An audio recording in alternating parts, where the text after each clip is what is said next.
Good morning. We are about to head into the Southeast Expo. I totally said that wrong.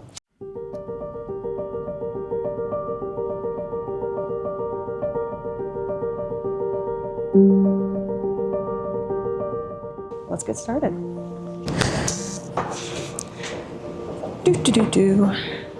I got my bribe nuts, and I'm gonna let's see the behind the scenes tour as everyone sets up this morning. It's gonna be so much fun. So we're here on day 2 of Yeah. Yeah. Yeah. Yeah. Watch us get kicked out. Yeah. I'll just go talk to Bob. Yeah. A reptile expo.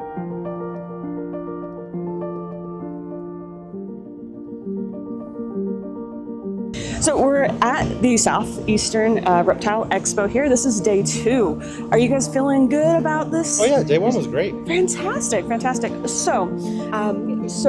So far, what has been your favorite part about the show? The organization. They do a great job with communication and information and like putting things out way ahead of time and keeping everybody informed. The load-in was super organized. I'm sure the load-out will be super organized. It's just really refreshing to work with people who have their shit together. It's refreshing. We also really enjoy the diversity in vendors that we have here at the show and how it's set up. It's obviously very thoughtfully put together, not having two of the same right next to each other, or vice versa, that kind of thing. There's a lot more invisible pythons here. Yes. Clearly. They were intentional with the vendors that they picked and how they laid everything out. Again, it's just the attention to detail is there and it's really nice. Oh, Yeah. Hi there, buddy. You're like, I have places to be. You have something to say? So something a little more personal. So here at the show, could you tell us a little bit about your business, like when you started and how you got here? Yeah, so I originally got into boas in like 2010, 2011, but I was in the military at the time. And, push comes to shove, the military kind of put me in a position where I couldn't keep them anymore, so I had to sell them. And I got out in 2021, I got medically discharged, and I got back into boas in 2021 and it just kind of hit the ground running and got a bunch of snakes, started breeding, had my first litter in 2023, and I just haven't looked back. Nice. Well, thank you for your service. I actually have one really fun question for us.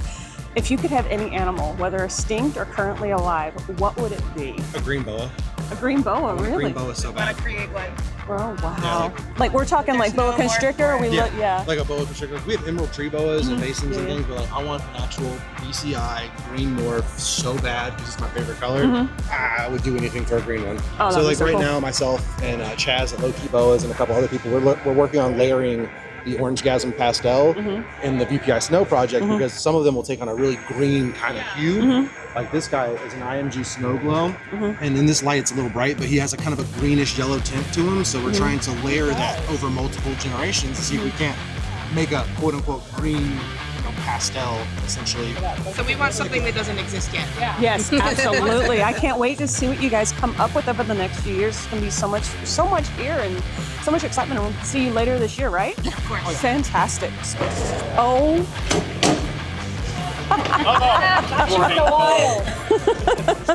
Yeah, getting ready to take some videos of the show. I saw your video from yesterday. Oh, did you? Yeah. That's awesome. Chase, run! Like, come out.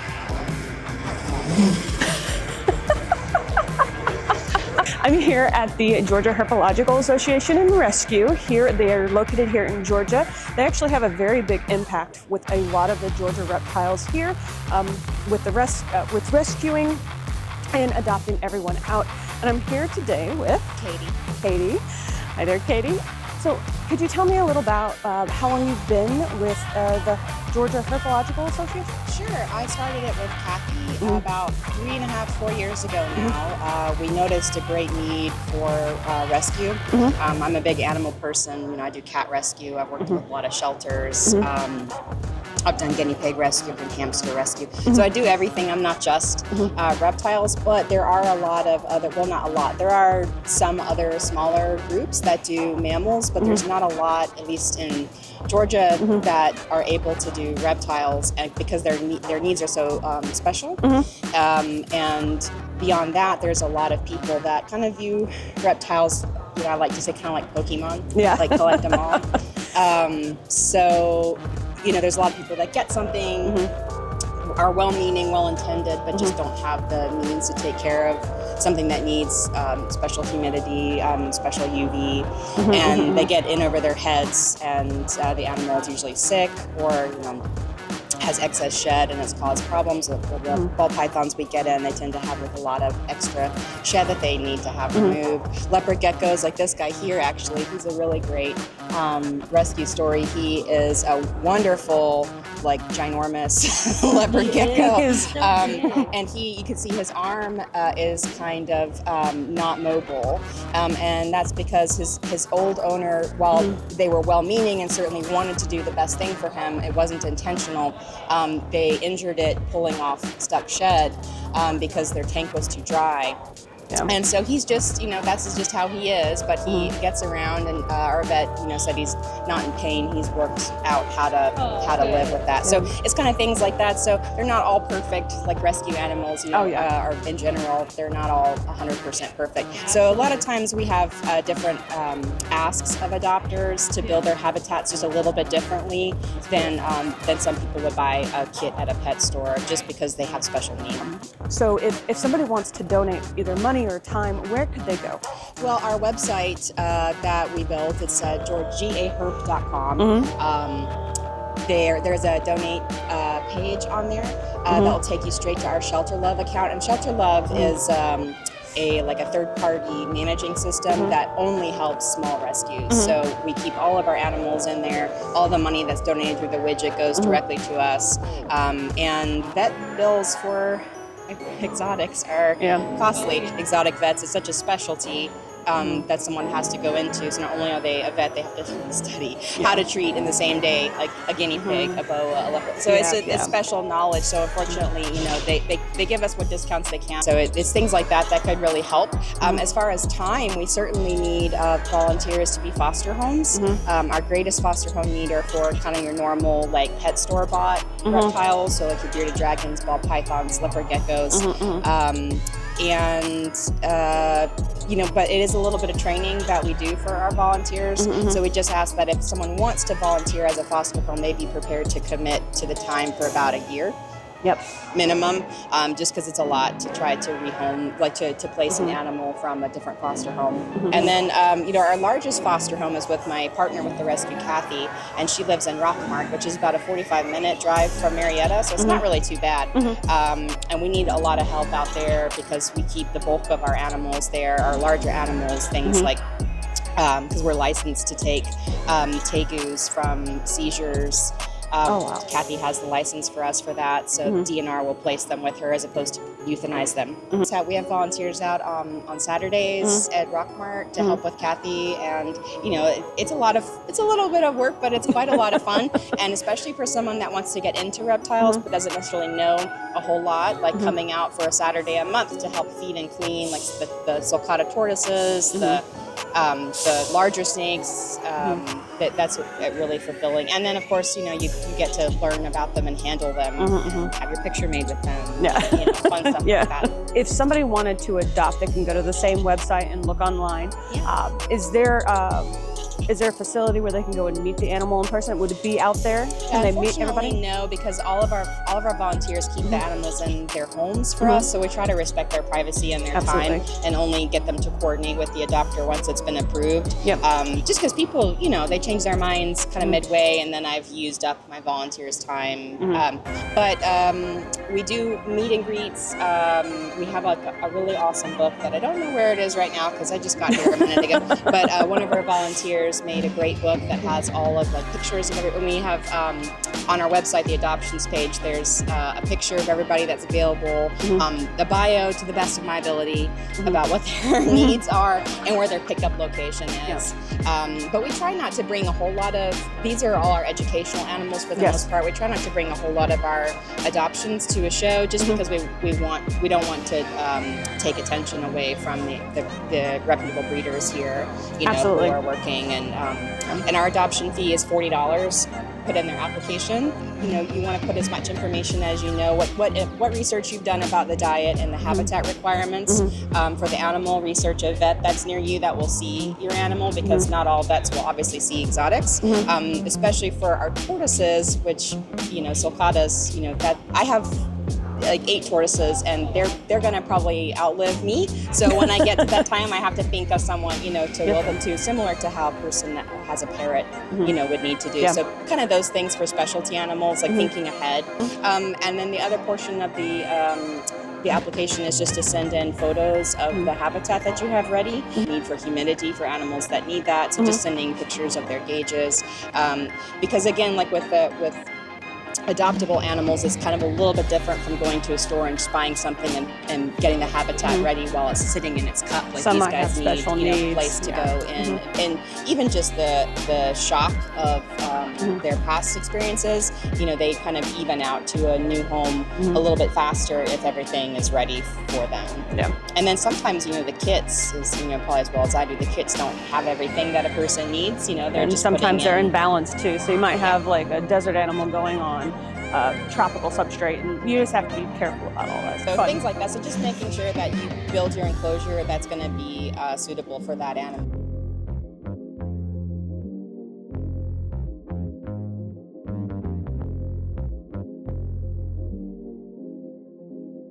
Hi there. So I'm Mallory. Hi, Mallory. I'm Desiree. Nice to meet you. Nice to meet you. So I see you have blooded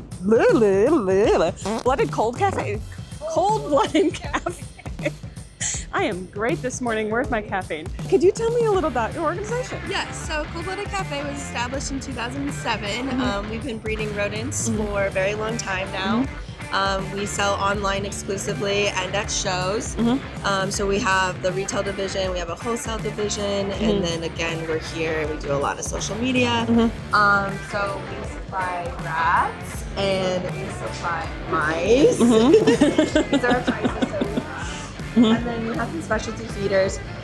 So there's some chicks on here, some quail, some pigs, some rabbits. That's kind of the stuff we have today. On our website at www.coldbloodedcafe.com, you can find a whole list of other specialty items. So we got some hamsters on there, some guinea pigs.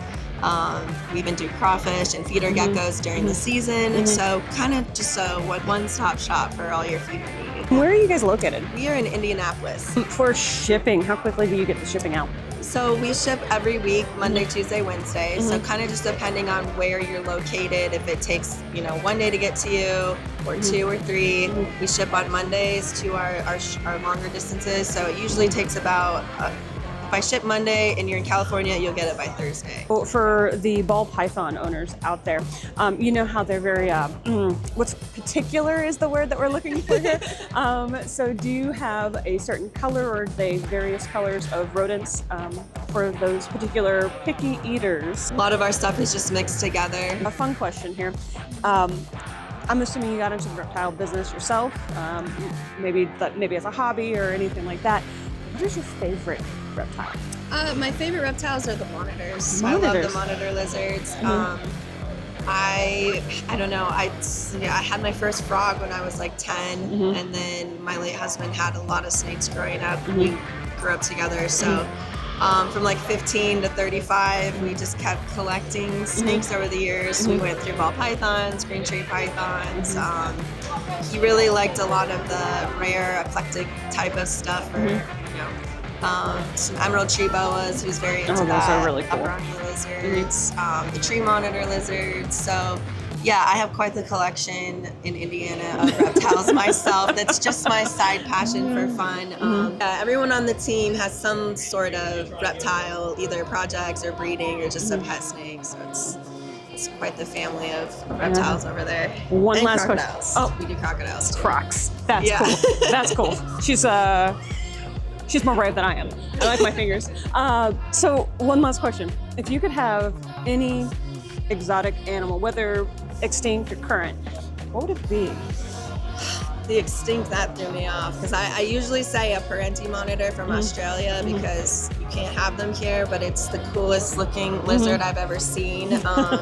So much that I put it on my body.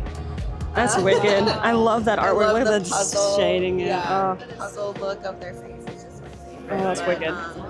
You know, that you say that, I might have to say maybe an Ankylosaurus. 'Cause Really? I love the ocean as well, and my son is obsessed with dinosaurs, and he wants to go find one. You know, he keeps telling me he wants to go to Antarctica in the oceans to look for the Ankylosaurus. I mean, I'm totally for it. Let's see I'm it. like, you know what? It could still be out there. Yeah, We you just know what? never know. Yeah, Like, absolutely. How deep do we have to go to find this? Yeah. Show a paint. Show you guys some paints. Paints. What happens when you mix paints with paradox? You know. I would love that. So yeah. Hi there. So we're here in front of the Sands Boas. So I've been following them on Instagram. I love their stuff. They have some beautiful things here. And I'm here today with... Rufus Darden from Rufus Darden Reptiles. There we go.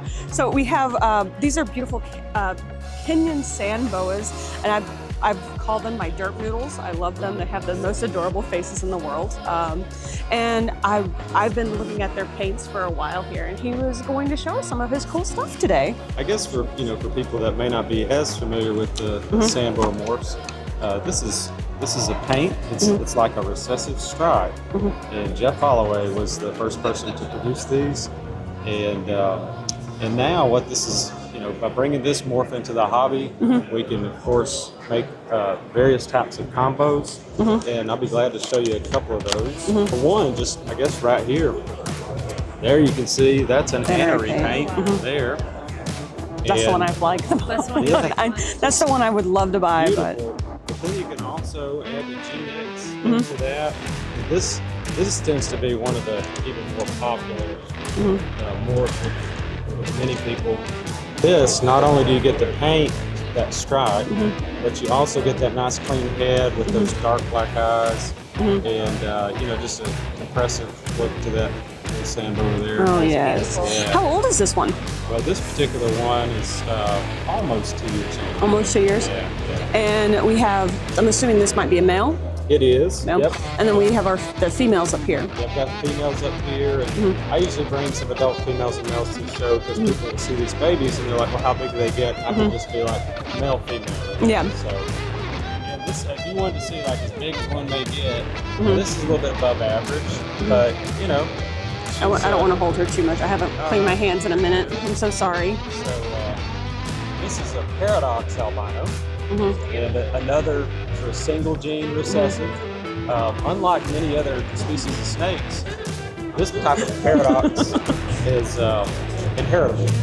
You can, of course, you get these combos with the paradox albino and the paint. And so we've got here, right here's a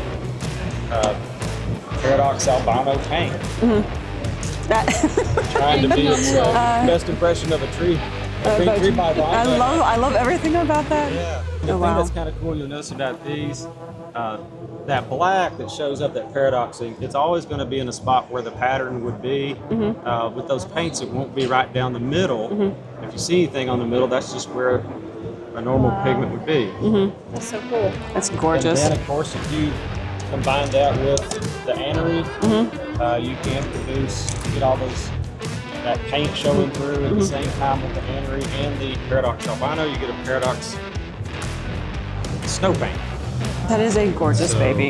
Yeah, there's so many different combinations that you can do, and there's actually so much left out there that's to be done. So I have two fun questions. Sure, yeah.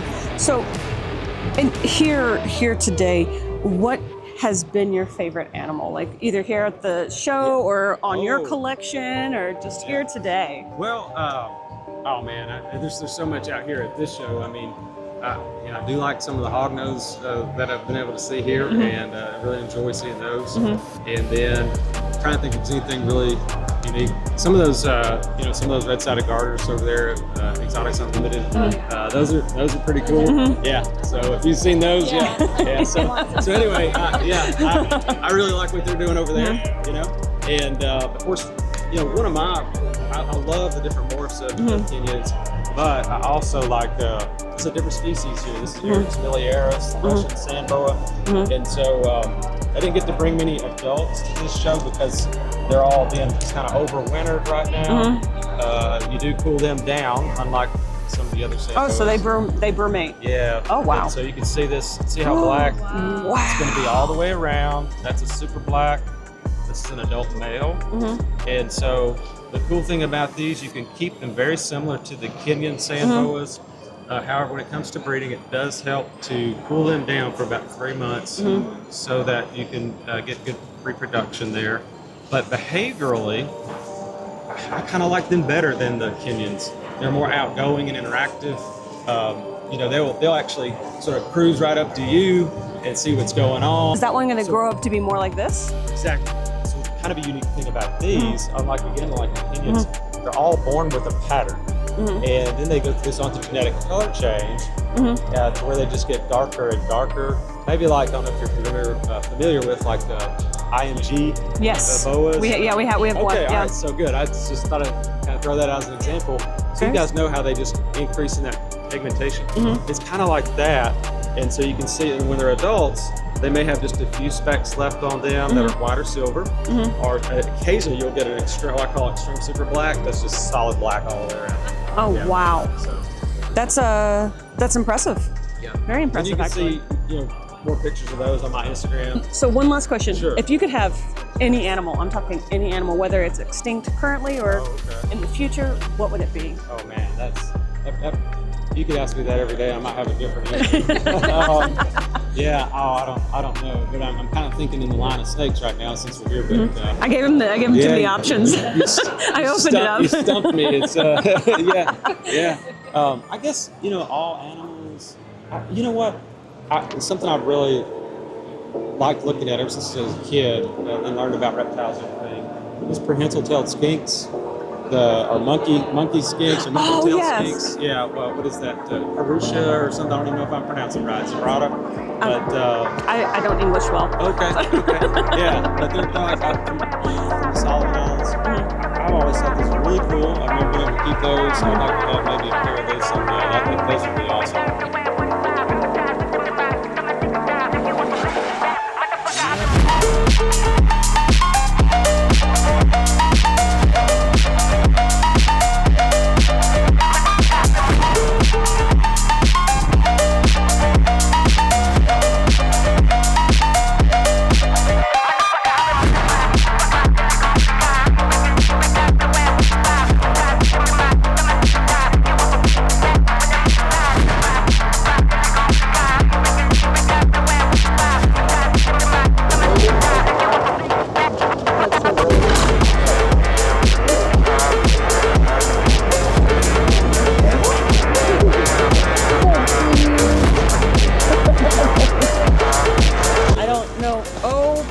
He is not. Yeah, it's got cell phone on the side. Sorry, so that's our little microphone there.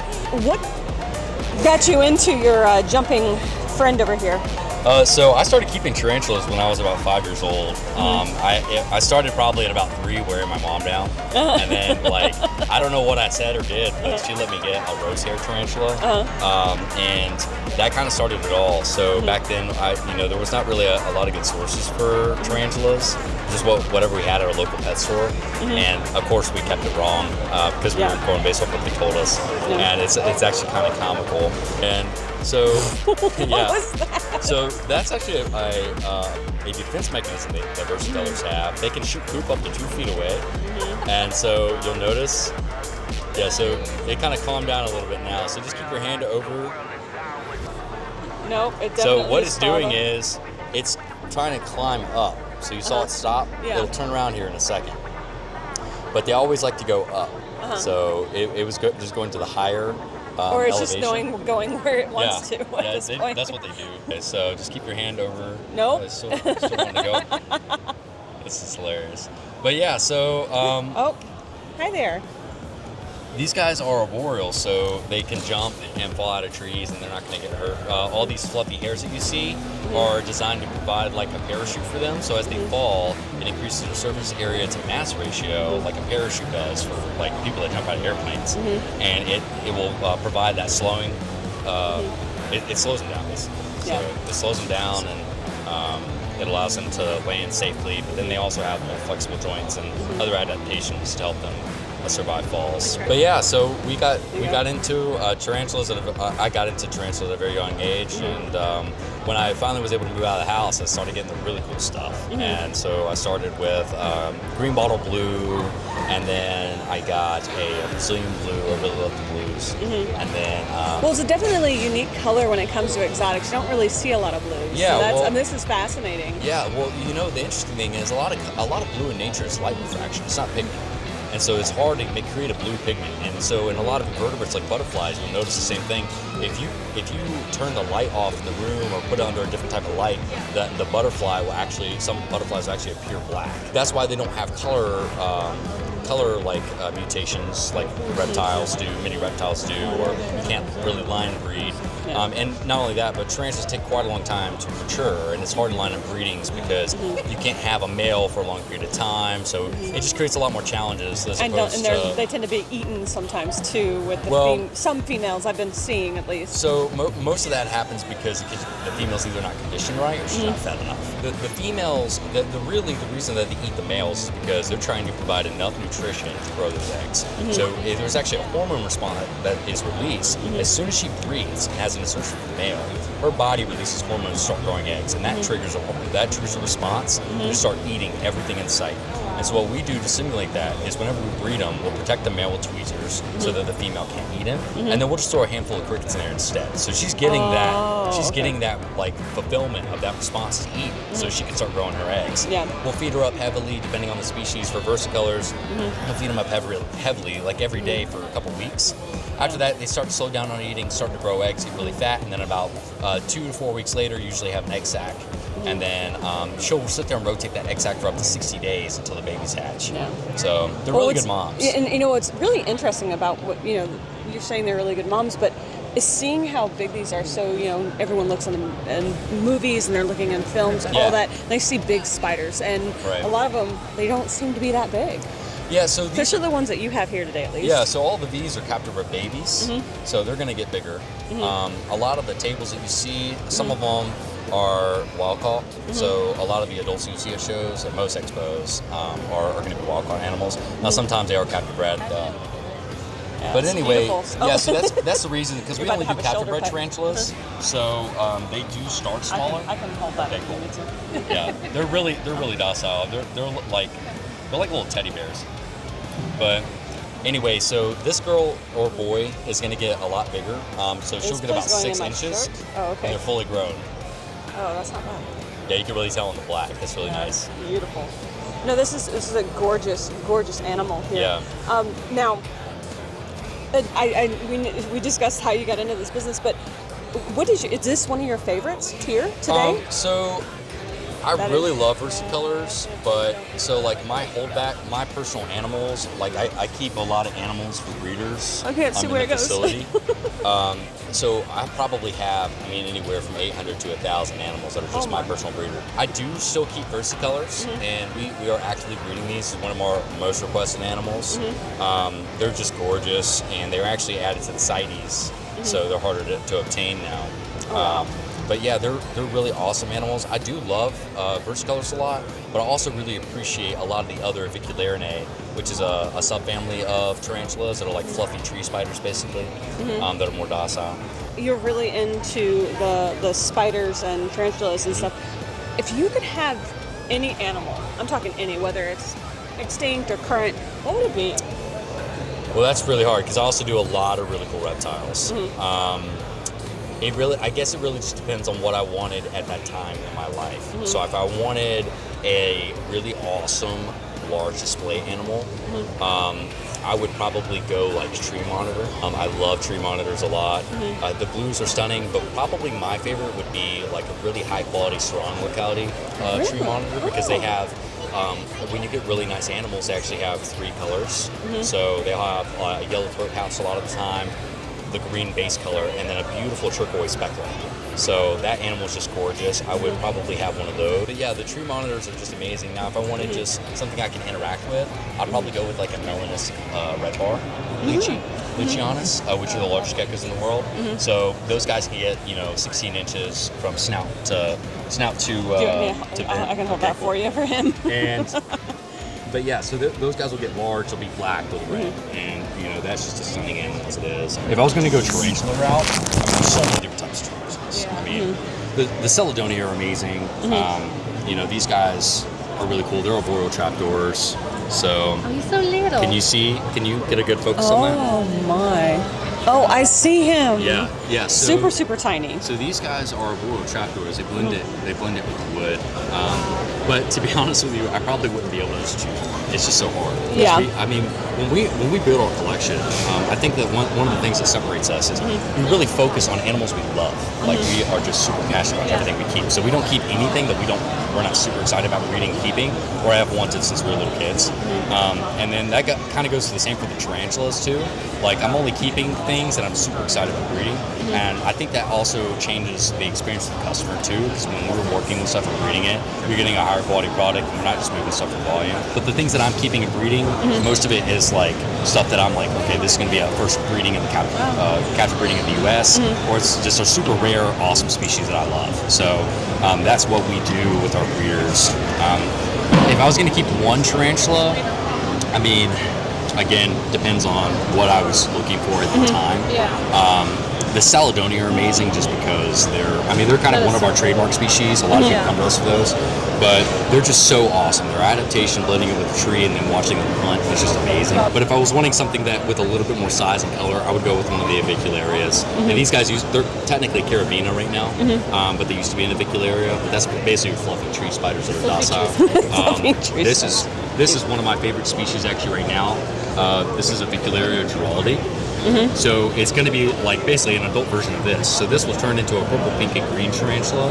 And these guys, as adults, will keep that blue with a gorgeous black abdomen. That is beautiful. Yeah. Well, I greatly appreciate it. Oh my gosh, I thought there was a spider out on your display. It was just the reflection of this one. Yeah. Sorry. No, it you're was just with the way it was sitting. It looked like it was on your display. And I'm like, oh well, look what you've got. You've got problems. Yeah. Hey guys, Editor Tara here. I just realized we never did an outro on this video. I just want to give a huge shout out to all of the vendors at the Southeast Expo. It was so much fun. We were kind of exhausted at this point in the day, even though the day had just gotten started. We didn't stay the whole day. We just came back and did some stuff, hung out the house, got some chores done, typical stuff. And we didn't find anything that just had to come home with us that day. There's so many gorgeous animals and so many great deals on animals, and if we had more space, we would have been broke. Let's just say that. Either way, we cannot thank you enough for watching our videos. We are at 119 subscribers at the time of this shot right now, and I cannot. I don't even know what's going on. It's amazing. It's 4 o'clock in the morning and I'm very tired, but I hope you had a great week. I cannot thank you enough for watching this video. If you liked the video, please give it a thumbs up. This is amazing. Thank you again. And yeah, I'll see you for the next one. Bye.